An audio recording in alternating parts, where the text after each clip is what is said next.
നമ്മളൊക്കെ ജീവിതത്തിൽ ആഗ്രഹിക്കുന്ന ചില സംഗതികളുണ്ട്. നമ്മൾ ചെയ്യുന്ന കാര്യങ്ങളിലൊക്കെ ബറക്കത്തുണ്ടാകണം, സന്തോഷം ലഭിക്കണം, സമാധാനം ഉണ്ടാകണം, റാഹത്ത് ലഭിക്കണം. അത് കുടുംബത്തിലാകട്ടെ, നമ്മുടെ ജോലികളിലാകട്ടെ, ബിസിനസ്സുകളിലാകട്ടെ, പഠനങ്ങളിലാകട്ടെ, നമ്മുടെ മറ്റു മേഖലകളിലാകട്ടെ, എവിടെയാണെങ്കിലും റാഹത്ത് ഉണ്ടാകണം എന്നാഗ്രഹിക്കുന്നവരാണ്. അതോടൊപ്പം തന്നെ ചെയ്യുന്ന സംഗതികളൊക്കെ എളുപ്പമായി കിട്ടണം എന്നും ആഗ്രഹമുണ്ട്, അല്ലേ?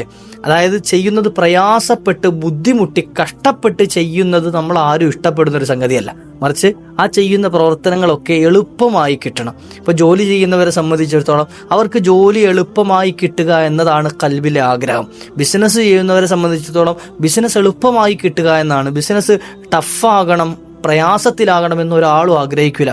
കുടുംബജീവിതം എളുപ്പമായി കിട്ടണമെന്ന് ആഗ്രഹിക്കും, പഠനം എളുപ്പമായി കിട്ടണമെന്ന് ആഗ്രഹിക്കും. ഇങ്ങനെ തുടങ്ങിയിട്ട് നമ്മൾ ചെയ്യുന്ന മേഖലകളൊക്കെ എളുപ്പമായി കിട്ടണം, സഹിലായി കിട്ടണമെന്ന്. അതിനുള്ള മാർഗങ്ങളൊക്കെ നമ്മൾ തേടാറുണ്ട്, എളുപ്പ വഴികളൊക്കെ നമ്മൾ തേടാറുണ്ട്. ഒരു എളുപ്പ വഴി ഞാൻ പറഞ്ഞു തരട്ടെ. പരിശുദ്ധമായ അസ്മാഉൽ ഹുസ്നയിലെ ഒരു ഇസ്മ നമ്മൾ പതിവാക്കുകയാണെങ്കിൽ നമ്മൾ ചെയ്യുന്ന കാര്യങ്ങളിൽ എളുപ്പമുണ്ടാകാൻ, നമ്മൾ ചെയ്യുന്ന കാര്യങ്ങളിലെ പ്രയാസങ്ങൾ നീങ്ങിക്കിട്ടാൻ അത് കാരണമായി തീരുമെന്ന് മഹത്തുക്കൾ പഠിപ്പിച്ചു തരുന്നുണ്ട്. വേറൊന്നുമല്ല, അള്ളാഹുവിൻ്റെ നാമങ്ങളിൽപ്പെട്ട അൽ ഹസീബ് എന്ന നാമം, യാ ഹസീബ്, യാ ഹസീബ് എന്ന നാമം 80 തവണ എല്ലാ ദിവസവും പതിവാക്കുകയാണ് എങ്കിൽ അയാൾ ചെയ്യുന്ന എല്ലാ മേഖലകളും അള്ളാഹു എളുപ്പമാക്കി കൊടുക്കും.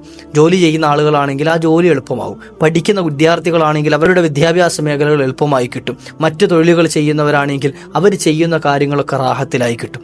ഇൻഷാ അല്ലാഹ് ജീവിതത്തിൽ പതിവാക്കാൻ ശ്രമിക്കാം. അള്ളാഹു ഭാഗ്യം നൽകുമാറാകട്ടെ. നമ്മുടെ എല്ലാ പ്രയാസങ്ങളും അള്ളാഹു തീർത്തു തരുമാറാകട്ടെ.